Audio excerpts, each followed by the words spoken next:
Hey Walt, great to have you here today.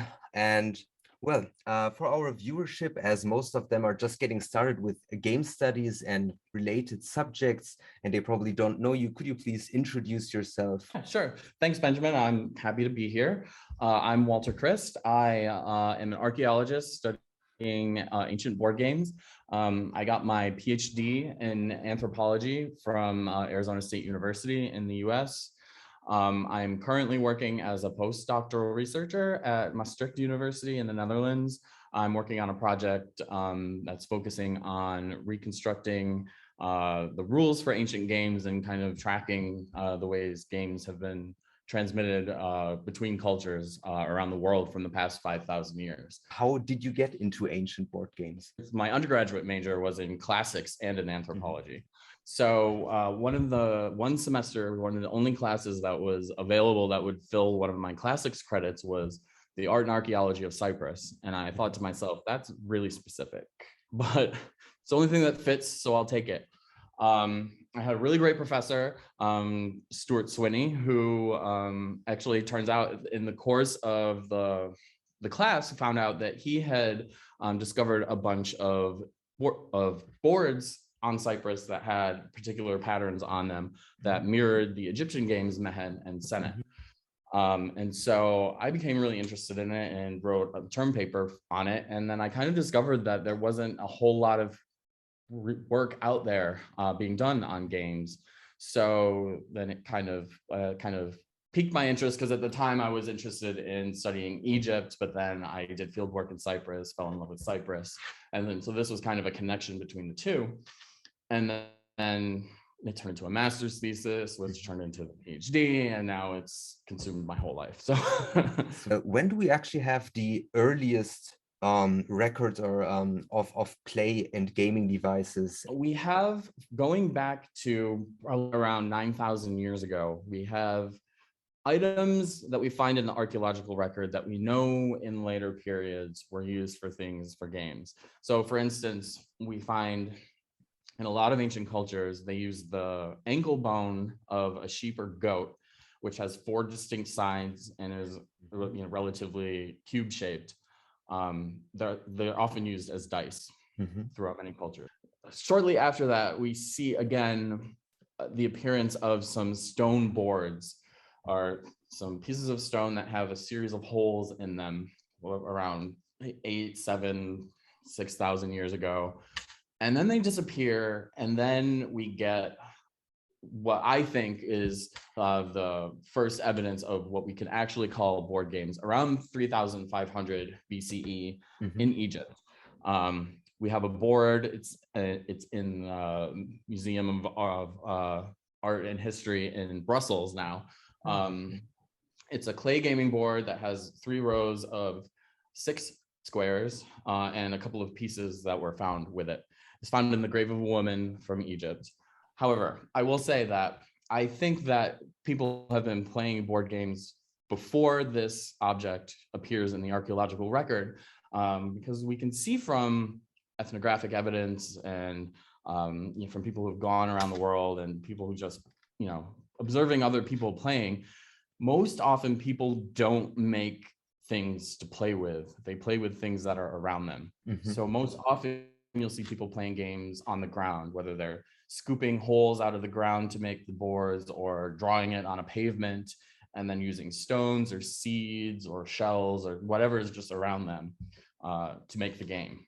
How would you situate the meaning and purpose of those games in that society, especially compared with a contemporary society where games are basically more part of our leisure time? There's a couple of different ways to look at it, how games are different in antiquity than they are from now.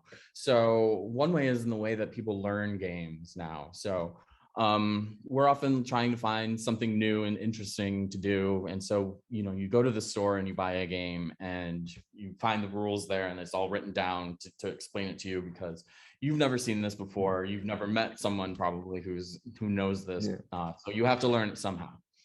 Traditionally, this is not how people have learned to play games. You learn it from somebody else. So either they teach it to you verbally or you play it with them and learn as you play. And this is the case for games throughout most of human history. It's not until the Industrial Revolution, maybe a little bit before that, where you start to see this kind of commercialization of games, where people are inventing games and selling them and distributing them in that way. So you see games that are learned from people. You learn them from your parents, you learn them from your siblings, you learn them from someone else. You might learn them from somebody from a faraway land who has come, and you might teach them your game, or they might teach you their game that is played in their culture. And games become kind of a way for people to interact in that way. It becomes a shared, almost like a language.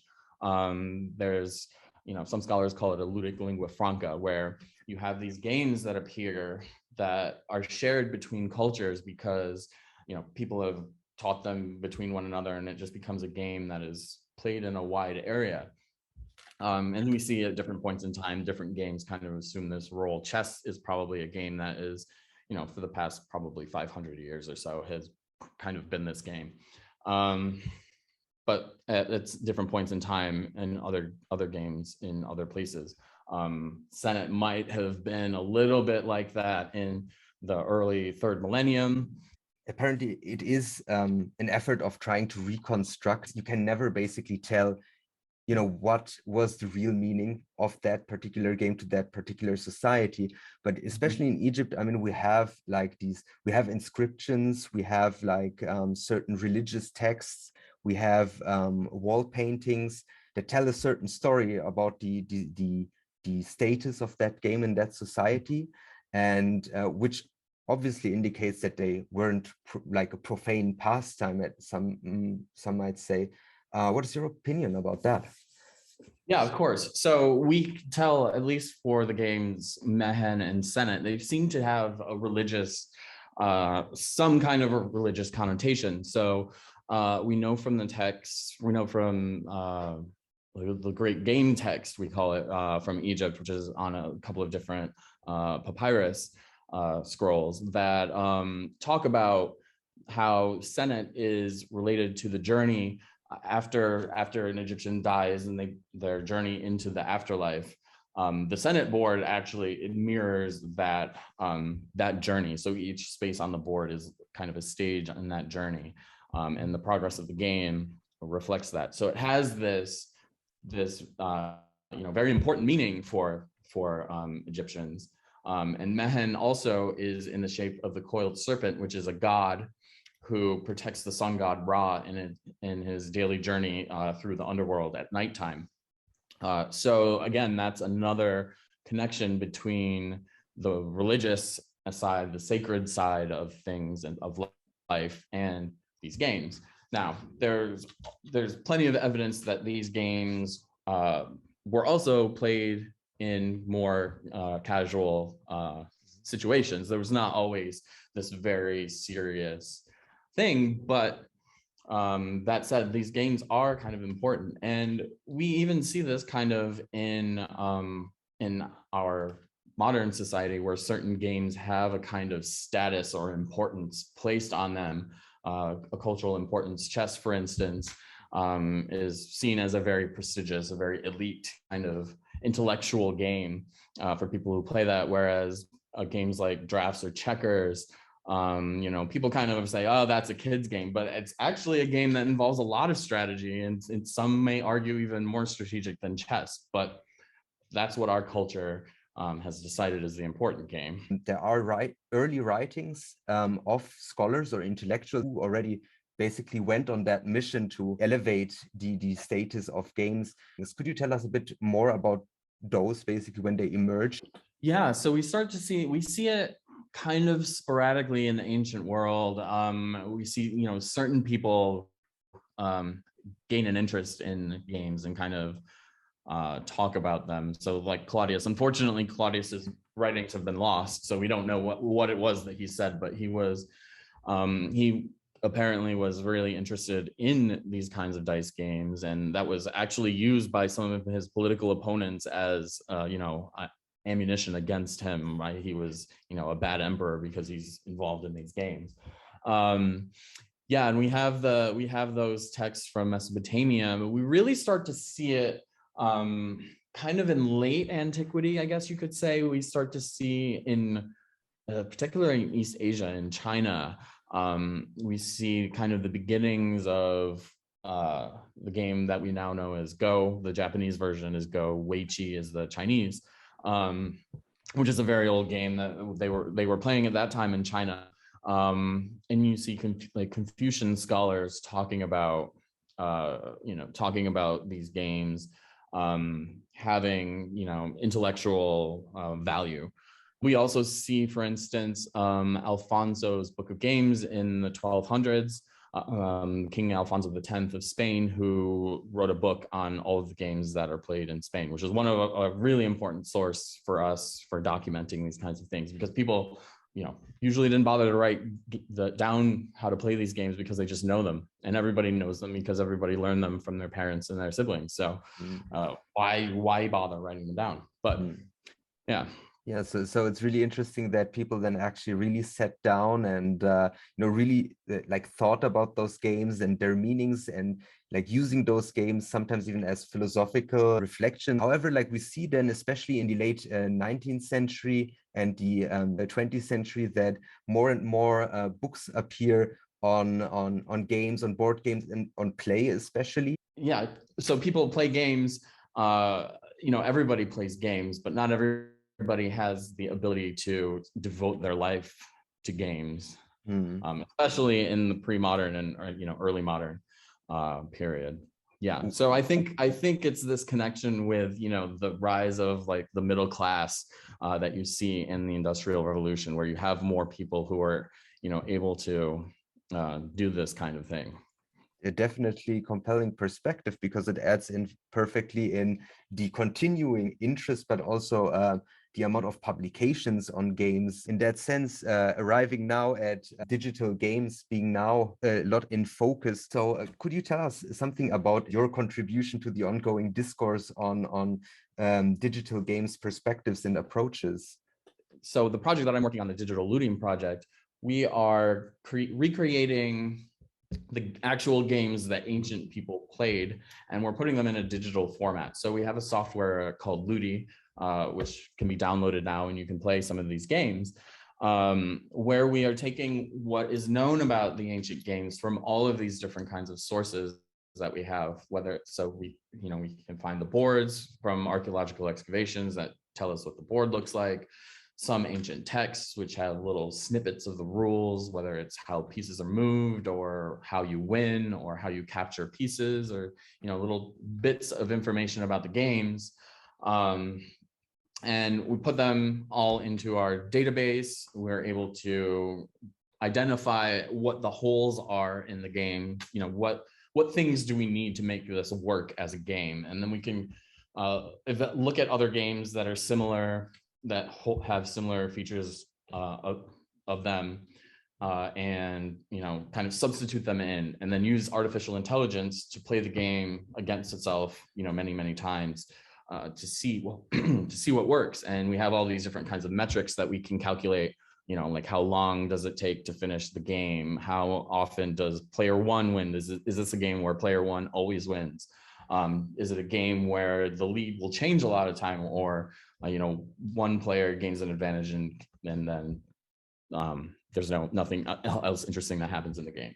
So we have all these different ways of evaluating what might be a rule set that for a game that was played in antiquity. It produces a way for people to to interact with the past, and you're going through the actions that an ancient person would do, which you can't do with something like pottery or metallurgy or something. I mean, you could, but it has to be a whole production. You could do it in your everyday life. So it's a way of connecting people to the past. That's basically digital archaeological work. Yeah, and we're even doing it. So we're talking about games from 5,000, 4,000 years ago, but this is also useful for games from the more recent past, where we have documentation of games from anthropologists, or even indigenous descriptions of games that may not be complete, from the 19th, early 20th century, And people either have stopped playing them, or very few people still play them. So it's also a cultural heritage preservation thing, where this game can now live on. What do you do when you come across a game with several rules? It's really an interesting question of where do you draw a boundary around a group of rules and when do you call it a separate game? We're taking an approach that is very we're splitters rather than lumpers. So if there's a minor change in rules, we're calling them different games because it's easier for our analysis. Medieval European chess, which is different from how we play modern chess. Shatranj, which is a version of chess played in the Islamic world. Chaturanga, which is the Indian version that was probably the original version of chess. Zhangqi, which is the Chinese version. Shogi, which is the Japanese version. These are all games that they are kind of similar. You modify a couple of rules and then you get these other games. Do we call that all one game? No, we don't. We're not doing that because that's lumping too much together. But even within just European chess, we have, there were some local variations that have been documented where, in certain places in Russia or Germany, the king could make a knight's move as their first move, which wasn't played everywhere else, and it's not in the modern rules now. We are calling that a different game for the purpose of our project so that it's easier for us to track those changes. But for kind of, a real life perspective, it's still chess. And that's like kind of a minor rule definition, or diversion, I should say. For me, a game almost is something that's just socially constructed rather than a set of rules, right? It's also, you also have to consider, the time and place and who's playing it. That also has a really important part of how you define a game. So just to go off of that, that's exactly how people play Monopoly today. Nobody plays by Monopoly by the rules that come in the box. You're supposed to auction off properties if you don't want to buy it. There's no money in for free parking, but nobody plays by those rules. You play by, you use the free parking jackpot, and because they're more fun that way. So that's what happens.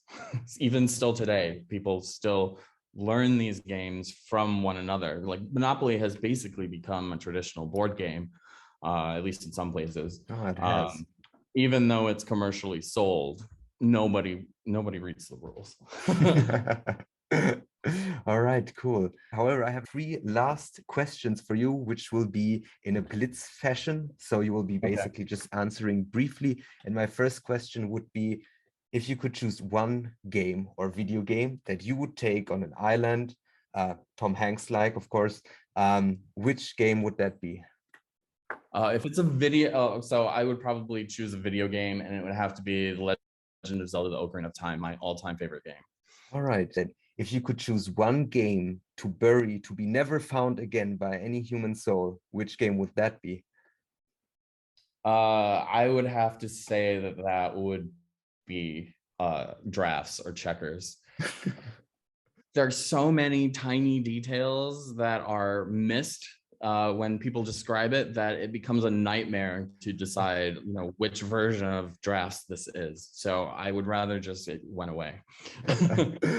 All right. And third and last question is that if, especially for you as an archaeologist, if there would be one game you could put into a time capsule to be found by either ancient aliens or future generations to excavate, which game would that be?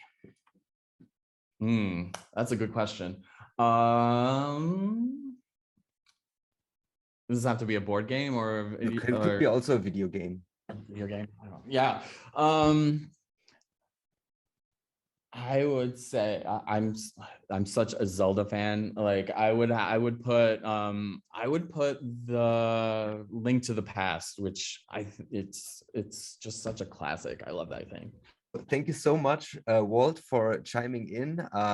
Curious to see what's going to happen with the Digital Ludeme project. We'll put the links into the description and forward them. And with that being said, thanks again. Right, yeah, thanks a lot for this. This was great. I hope they enjoy Ludi and come play and find some new games.